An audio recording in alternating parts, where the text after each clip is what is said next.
Hola amigos y amigas de Epicentro. Este es un nuevo espacio que hemos creado en Epicentro para todos ustedes. Es un espacio dedicado a la educación, a las grandes posibilidades que tenemos alrededor de la educación y se llama Hacer la Diferencia porque estamos seguros, convencidos de que solo la educación hace la diferencia para el futuro, que solo cuando una sociedad está bien educada, cuando hay una educación sólida, una educación de calidad, las sociedades salen adelante. Los ejemplos son amplísimos a lo largo del mundo entero y el Perú no puede ser la excepción. Hay una convicción acerca de la importancia de dedicar esfuerzo, de dedicar talento, de dedicar recursos a que haya una mejor educación en todos los niveles, desde preescolar hasta nivel universitario y de posgrado. De todo eso vamos a hablar aquí en este nuevo espacio de Epicentro, Hacer la Diferencia.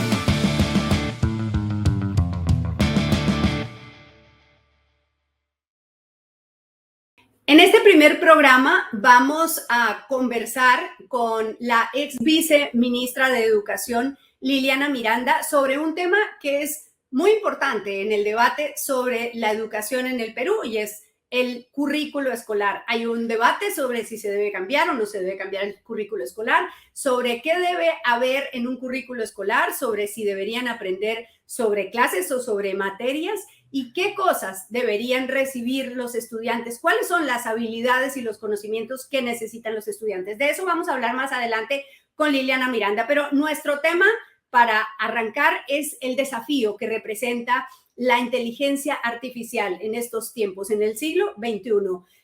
Los expertos en educación y en tecnología, cada vez las fronteras son más difusas entre quién es quién, saben que a partir de ahora, con la incursión tan fuerte de la inteligencia artificial, hay unos desafíos alrededor de la educación y que tienen que ver con la realidad virtual, estos mundos virtuales, la educación remota, la capacitación online y, por supuesto, la propia inteligencia artificial para procesar contenidos, para enseñar a los estudiantes, para hacer las tareas, para evaluarlos. Esta incursión de la inteligencia artificial pues genera unos desafíos. Vamos a ver uno por uno de los más claramente identificados por los expertos. El primer impulso cuando hablamos de inteligencia artificial en la educación tiene que ver con el plagio. Si antes era difícil evaluar a los estudiantes sin saber si había plagio o no había plagio, ¿cómo se hará ahora? ¿Cómo podrán identificar los profesores si lo que les están presentando los estudiantes como trabajo lo escribieron ellos, lo hicieron ellos o lo hizo un chat GPT, por ejemplo, lo hizo un bot?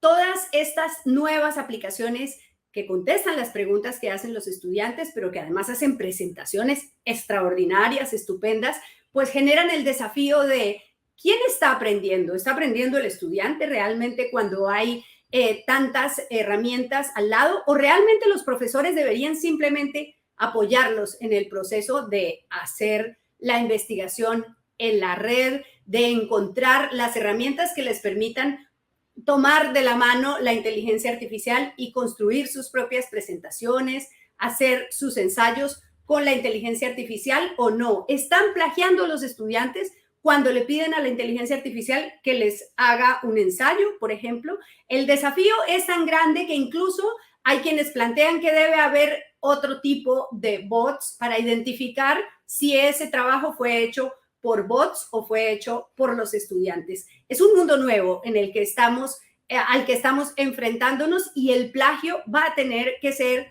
verificado de una manera distinta.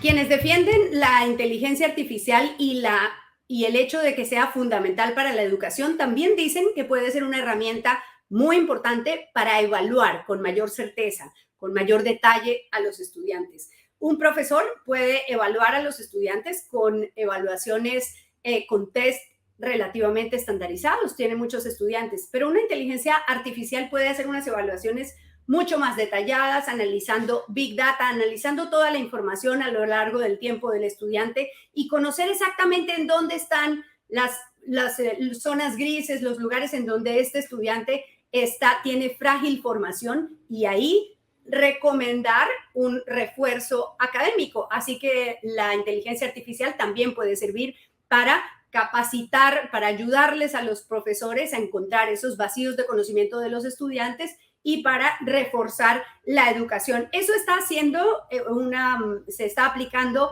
en España con la herramienta Toolbox, que fue desarrollada por la Escuela Técnica Superior de Ingeniería Informática de la Universidad de Málaga, en España, que entre muchas cosas permite analizar muchísimos datos de los estudiantes, decir, bueno, este estudiante tiene un vacío en esta parte del conocimiento, este otro tiene un vacío en esto, y proponerle al profesor la manera de hacer un refuerzo académico. Ese es un camino muy interesante y muy desafiante para los profesores de la mano de la inteligencia artificial. Otro desafío inmenso de la educación con la incursión de la inteligencia artificial tiene que ver con la desigualdad, el debate sobre la desigualdad en la educación. Los robots están programando clases, están ayudándoles a estudiantes en todo el mundo, a millones de estudiantes a encontrar información, a hacer presentaciones, a hacer ensayos, a conocer más del mundo. Pero hay otros muchos millones de estudiantes que no tienen ni siquiera acceso a luz. Hay algunos, muchísimos, que no tienen acceso a conectividad y otros que ni siquiera tienen servicio de energía eléctrica. Entonces, lo que se pone en evidencia es la gran diferencia entre unos países y otros, entre los países de ingreso alto con los países de ingreso bajo y las posibilidades de la educación y de las herramientas tecnológicas para ayudar a los estudiantes a crecer. Recientemente, el secretario general de Naciones Unidas, Antonio Guterres, hizo un llamado al mundo a reflexionar sobre cómo la educación está poniendo en evidencia las grandes diferencias, las brechas entre países de ingresos altos y de ingresos bajos. La brecha digital penaliza a los estudiantes más pobres. Los puntos más críticos destacados en este informe de Naciones Unidas presentado por Antonio Guterres parten de un punto fundamental, el del derecho a recibir una educación de calidad. Por ejemplo, él plantea qué pasa con las niñas en Afganistán. Por razones ideológicas, por razones religiosas, las niñas no tienen derecho a estudiar en las escuelas de Afganistán. Bueno, eso es una diferencia enorme con buena parte del resto del mundo y ellas se quedan totalmente rezagadas, castigadas, penalizadas por el lugar en donde nacieron y en donde llegaron a estudiar. El siguiente punto muy importante es la falta de profesores en número y falta de profesores capacitados. Cuando tienes un profesor que no está suficientemente capacitado, se replica la falta de capacitación del profesor en el estudiante. Las Naciones Unidas han identificado un vacío de profesores en muchas partes del mundo y sobre todo un vacío de profesores capacitados para el desafío digital. El tercer problema que profundiza la brecha entre los estudiantes tiene que ver con la falta de seguridad en las escuelas. Así como en las escuelas en Estados Unidos hay un problema de seguridad por la incursión de jóvenes o de personas armadas que hacen ataques, pues también hay otros lugares del mundo en donde solo ir a la escuela representa un peligro enorme. Solo caminar las enormes distancias que hay que caminar y pasar por fallas geográficas y por lugares inseguros hace que haya una reducción del acceso de los estudiantes, de los niños a las escuelas, a la educación. El cuarto problema identificado por Naciones Unidas es la revolución digital. La conectividad es un gran problema. Aquí en el Perú hay escuelas que no tienen luz y muchísimas escuelas que no tienen acceso a Internet. Un estudiante hoy que no tiene habilidades, capacitación digital, pues es un estudiante prácticamente analfabeto, es como si fuera un analfabeto funcional. Ese es un vacío muy grande y en el Perú es un problema enorme. Y el quinto problema es la falta de inversión en educación. Hay países que paradójicamente prefieren invertir en seguridad, en armas, en fortalecer las fuerzas del orden, las fuerzas armadas y no en educación, cuando realmente un país educado es un país más seguro. Compran armas, pero no compran computadoras para los niños. El vacío de la inversión en educación, dice las Naciones Unidas, la investigación de Naciones Unidas tiene a 700 millones de niños de los países de ingreso bajo, en una diferencia, en una distancia enorme con los niños que estudian en los países de ingreso alto. Y como aquí en Hacer la Diferencia queremos probar todo, queremos aprender de digitalización, queremos aprender de nuevas técnicas de educación y queremos entrar obviamente en la onda de la inteligencia artificial, pues ensayamos una de estas aplicaciones que están rompiéndola de inteligencia artificial. Esta se llama Synthesia y lo que hace es que genera un presentador virtual que presenta noticias o que hace presentaciones para diversos públicos. Le hemos pedido que presente la siguiente nota. A continuación, hablamos sobre un libro muy interesante sobre educación. Muy bien, pues sí, vamos a hablar de este libro, de Estamos tarde, una memoria para recobrar la educación en el Perú, del exministro de Educación, Jaime Saavedra.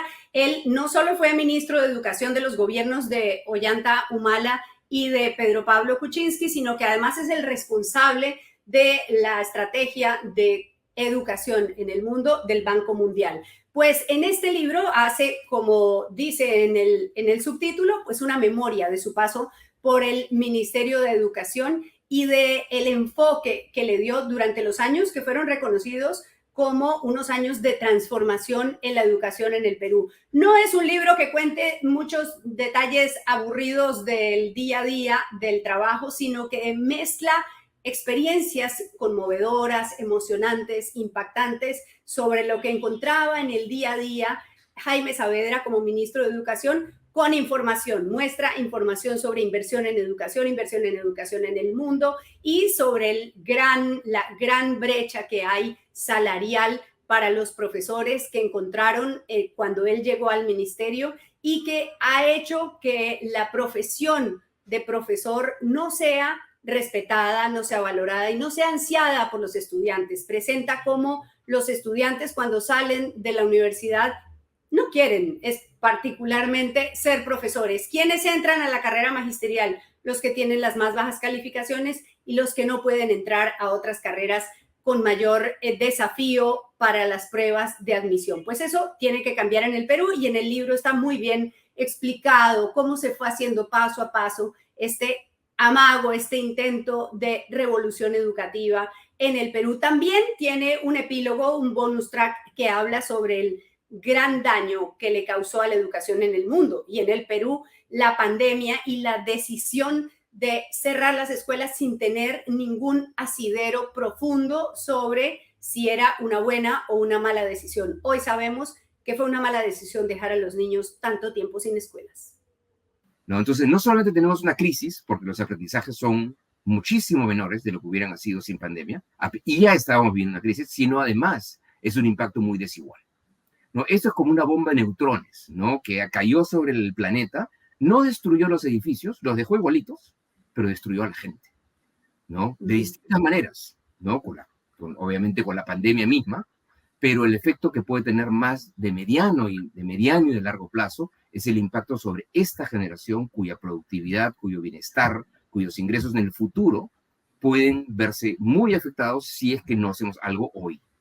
¿Se puede hacer algo? Sí se puede hacer algo. ¿Es fácil? No es fácil, pero sí se puede hacer algo en términos de aceleración y recuperación de los aprendizajes intensivamente en los próximos 2, 3, 4 años.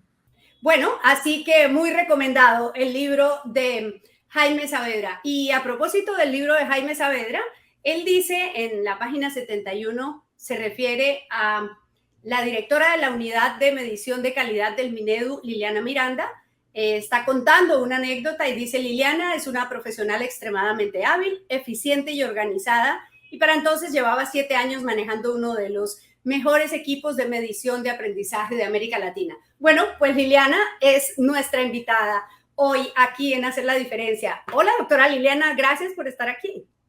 Hola, Clara Elvira, muchas gracias por la invitación. Encantada de conversar contigo. Bueno, muy bien. Entonces, ¿de qué vamos a hablar hoy? Vamos a hablar sobre el currículo escolar. ¿Por qué? Porque ha habido un debate en el Perú muy grande sobre si deberíamos cambiar el currículo. El exministro de Educación, Rosendo Serna, nos dijo que iba a haber un cambio de currículo. Empezaron todos a tratar de colgarle cositas al currículo como a un árbol de Navidad y al final seguimos con el mismo currículo. Entonces, la primera pregunta es, no se ha cambiado el currículo escolar, ¿cierto? No se ha cambiado el currículo. Efectivamente, el anterior exministro Rosendo empezó a hacer algunas consultas, estudios, entiendo, pero ahí nada más se hizo el cambio, así que seguimos con nuestro Currículo Nacional de Educación Básica que fue aprobado en el 2016. Ya, entonces en términos teóricos, digamos al margen del momento, ¿tiene sentido cambiar, actualizar el currículo? ¿Cada cuánto? ¿Cuál es el tiempo de vida real de un currículo escolar? ¿Cuál debería ser?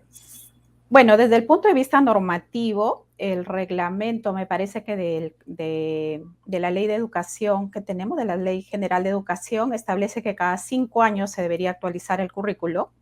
Sin embargo, nosotros hemos tenido 5 años bastante accidentados, en realidad, como tú sabes, ¿no? Este currículo justo se aprueba poco antes de la salida del ministro Saavedra, en el 2016, y luego de eso hemos tenido en realidad momentos y etapas muy complejas en el país y que obviamente también han repercutido en el sector educación, ¿no?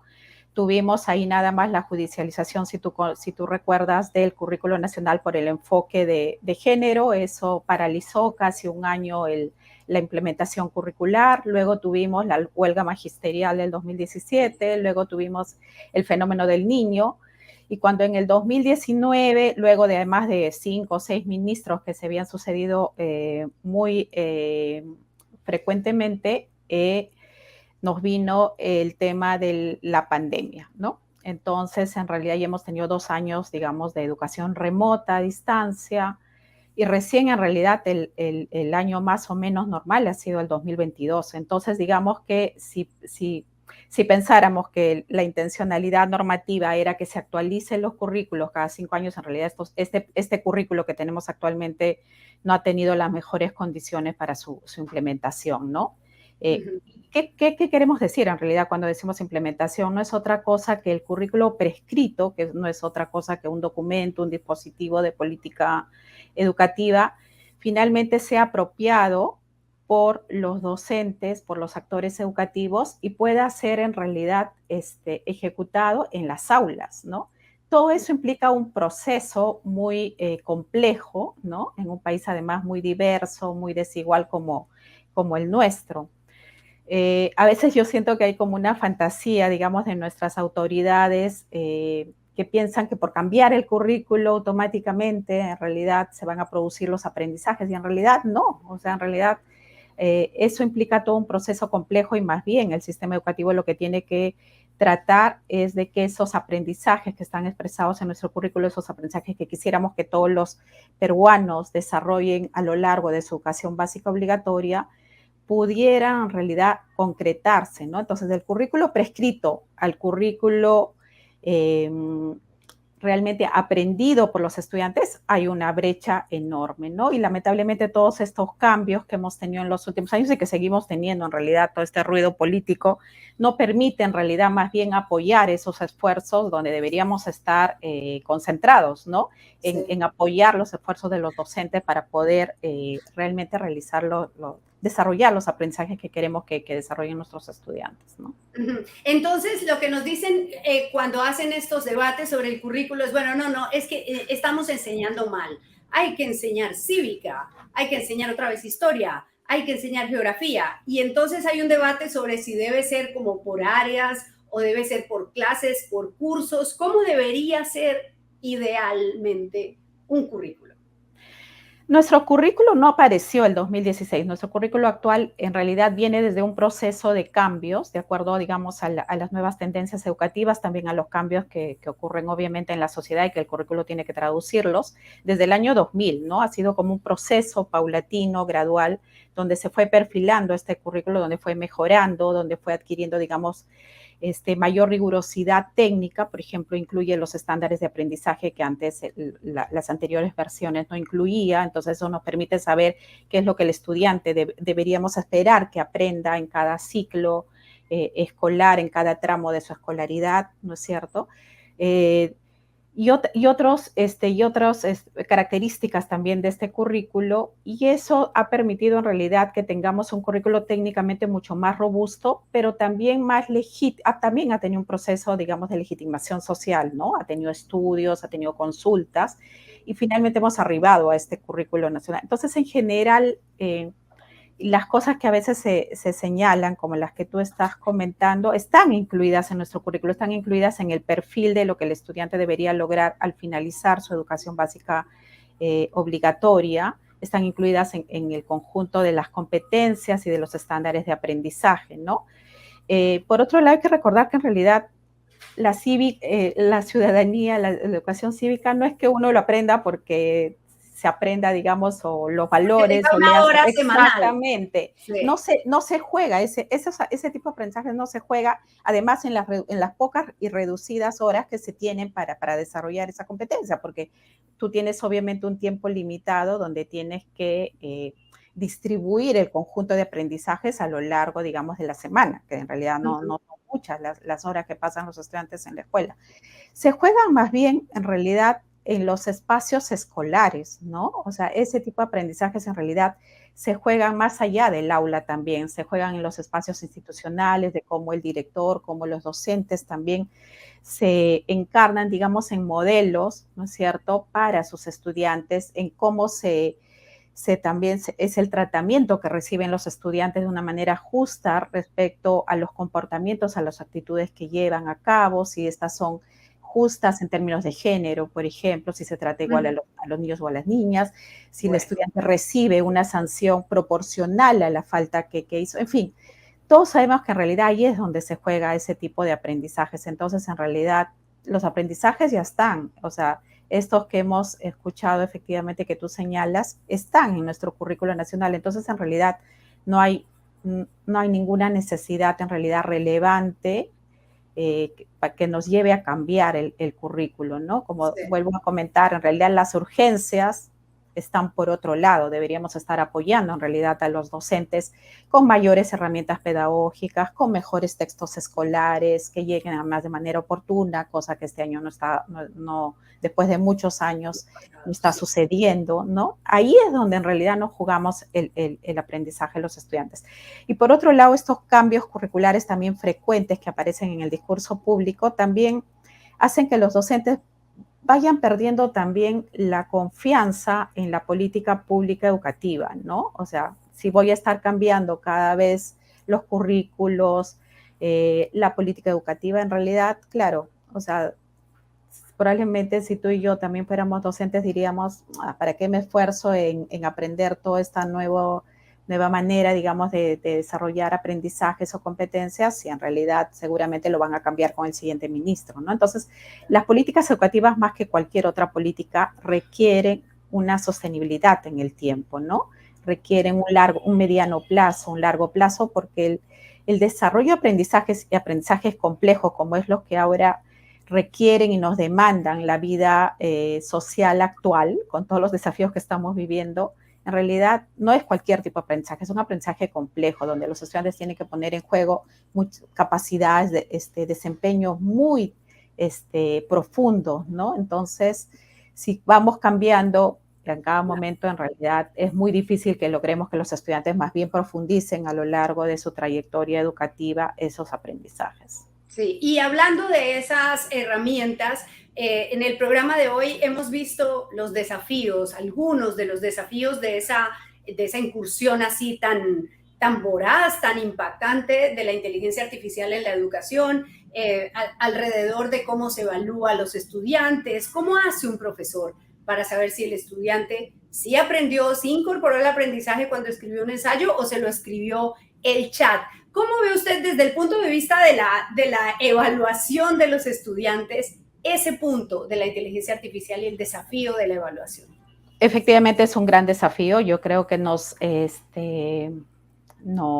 cuestiona efectivamente muchas actividades, por ejemplo, como tú señalas, para la evaluación que antes pensábamos que era mucho más desafiante o constituía un reto para poder enfrentar a los estudiantes, ahora se vuelve que hay que pensarla un poco más, ¿no es cierto? Pero igual, como cuando apareció cuando apareció el libro impreso, cuando apareció el celular, en fin, son desafíos frente a los cuales la educación no puede cerrar los ojos, ¿no? Más bien tiene que ver cómo los incorpora para mejorar en los procesos de enseñanza-aprendizaje, ¿no? Una ventaja, estuve leyendo un artículo justo sobre lo que tú mencionas y señalaban que, por ejemplo, y no me pareció una mala idea que uno le podría preguntar, por ejemplo, al chat GPT,